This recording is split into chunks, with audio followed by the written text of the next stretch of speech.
Let's have a conversation about whether or not envy is a normal emotion that everyone has. Hi, my name is Dr. Natalie Jones. I'm a licensed therapist. This person says, I thought the person who admitted that they had this was brave and self-aware to admit that. People on this app try to act holier than thou. I think everyone has experienced envy at some point. It is a strong emotion if left unchecked. I think the root of envy is admiration. So thank you so much for bringing this up. And respectfully, I disagree. I think on all points, except for the root of envy. I do believe that envy starts out at being admiration and then it grows into something else. However, I disagree that if it goes unchecked, that it's a problematic emotion. I think it's a problematic emotion, period. Not just if it goes unchecked, but just period in general. I also disagree that everyone experiences it or everyone has that emotion. I do think that some people experience it coming from others, but not everyone experiences having the emotion of envy for themselves. For one, I will say that I've never been envious of anyone ever.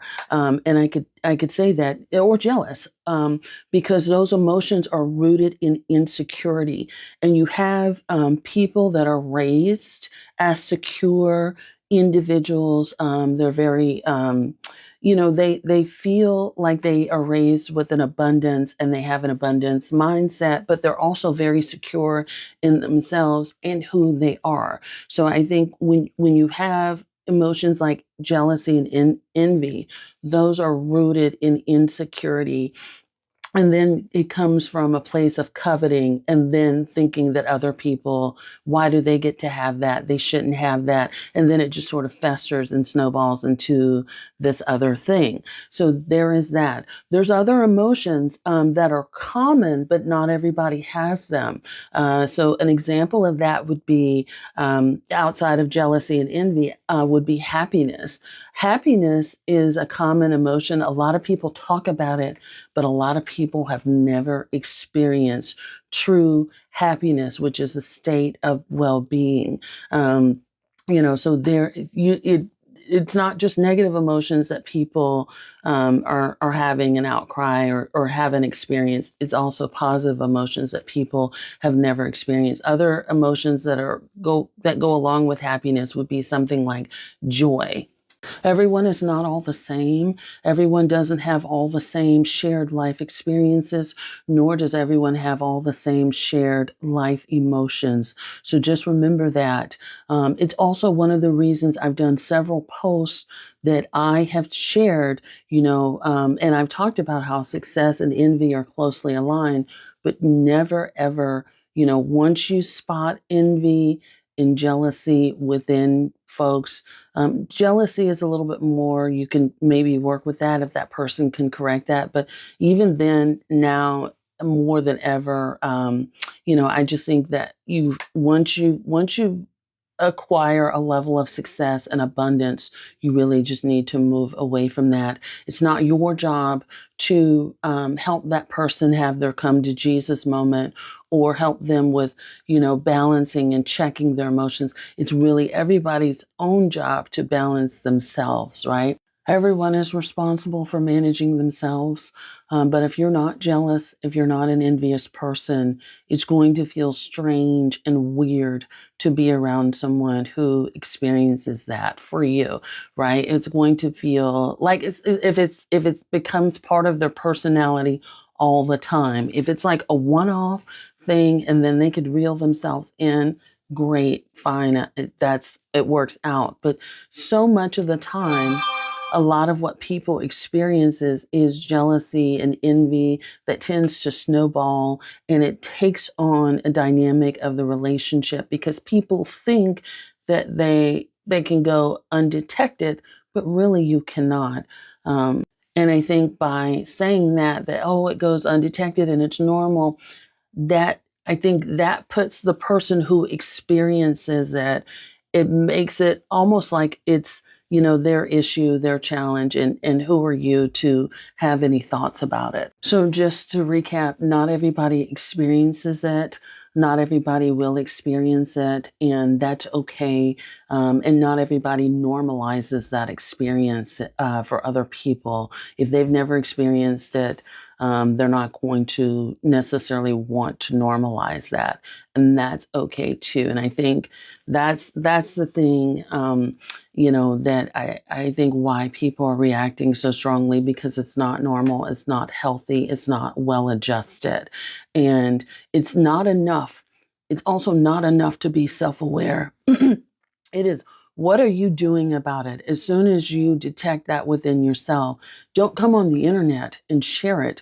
What internal work are you doing to actually correct that experience outside of getting validation from other people that's, wanting to hold hands and say that's normal when it's not? You need to do your own internal work. And this isn't directed towards anybody in particular. I'm just saying, like, people need to do their own internal work. And very seldom, I won't say all the time, because there are cases, but usually in my experience, when you have people that are talking about how I was this way and I was that way and I did this and I did that out of jealousy and envy, very seldom do you see them also talking about, well, I went to go to therapy, I went to explore that, and I went to see what that was about, and I got out of that, and here's what this was about, and I did all that work to uncover that. And I'm not talking about one or two sessions. I'm talking about, work that really got in there and uncovered what your insecurity was. And because typically people that are deeply insecure, they can still have self-aware and tell you that they're insecure, but are they going to go in and do the work when they have emotions like envy and jealousy and things like that? And so that is where the real bravado and things like that happens. That's where we can start saying, okay, someone has really changed, they really own up to, and they've really overcome. So it's more about, what are you doing with that? And also, some may even add, like, if you were able to repair that, if you were able to have that moment of vulnerability and restore that with a friend or a former friend. So there is also that too. So it's more than just coming on and talking about it, and this, I tell you guys in just about every post, or, quite a few of my posts, I'll put it to you that way. It's important to do the work. Don't try to shortchange it and talk to Chat GPT and do all these other little cheat codes and workarounds.